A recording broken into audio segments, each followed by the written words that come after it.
रोहित और प्रीति की मुलाकात एक कॉरपोरेट इवेंट में हुई थी, जहां दोनों अपने अपने करियर में व्यस्त थे। रोहित एक स्मार्ट, आत्मविश्वासी और सफल इन्वेस्टमेंट बैंकर था, जबकि प्रीति एक महत्वाकांक्षी और प्रतिभाशाली उद्यमी थी। दोनों की जिंदगी अलग अलग रास्तों पर चल रही थी, लेकिन उस शाम ने दोनों की जिंदगियां हमेशा के लिए बदल दी। जब रोहित ने पहली बार प्रीति को देखा तो उसे लगा कि यह लड़की अलग है।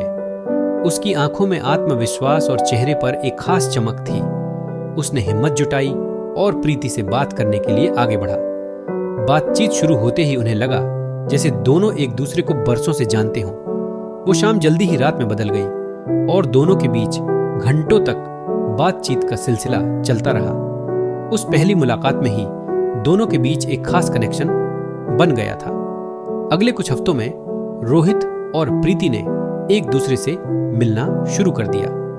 उनकी मुलाकातें कॉफी शॉप्स से लेकर मरीन ड्राइव पर लंबी सैरों तक चली। प्रीति का बेबाक और स्वतंत्र स्वभाव रोहित को बेहद पसंद था, जबकि प्रीति को रोहित की गंभीरता और उसकी जिंदगी के प्रति स्पष्ट दृष्टिकोण आकर्षित करता था।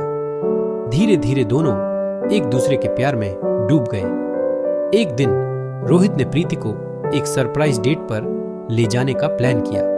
उसने उसे मुंबई के एक खूबसूरत रिसोर्ट में बुलाया, जहां चारों तरफ फूलों की सजावट थी और समुंदर की लहरों की आवाज माहौल को और भी रोमांटिक बना रही थी। जैसे ही शाम ढली, रोहित ने प्रीति को अपने दिल की बात कह दी। उसने एक छोटा सा डिब्बा निकाला जिसमें एक खूबसूरत अंगूठी थी और प्रीति के सामने घुटने पर बैठकर उसने उसे शादी के लिए प्रपोज किया। प्रीति की आंखों में खुशी के आंसू थे। उसने हंसते हुए कहा हाँ, और दोनों ने एक दूसरे को गले लगा लिया। उस पल में उनके दिलों ने हमेशा के लिए एक दूसरे का साथ देने का वादा किया। इसके बाद उनकी जिंदगी और भी खूबसूरत हो गई। मीडिया में उन्हें गोल्डन कपल का नाम दिया गया और उनके रिश्ते की मिसाल दी जाने लगी। हालांकि उनके बीच मतभेद भी होते थे, लेकिन हर बार दोनों एक दूसरे के लिए समझौता करने को तैयार रहते थे।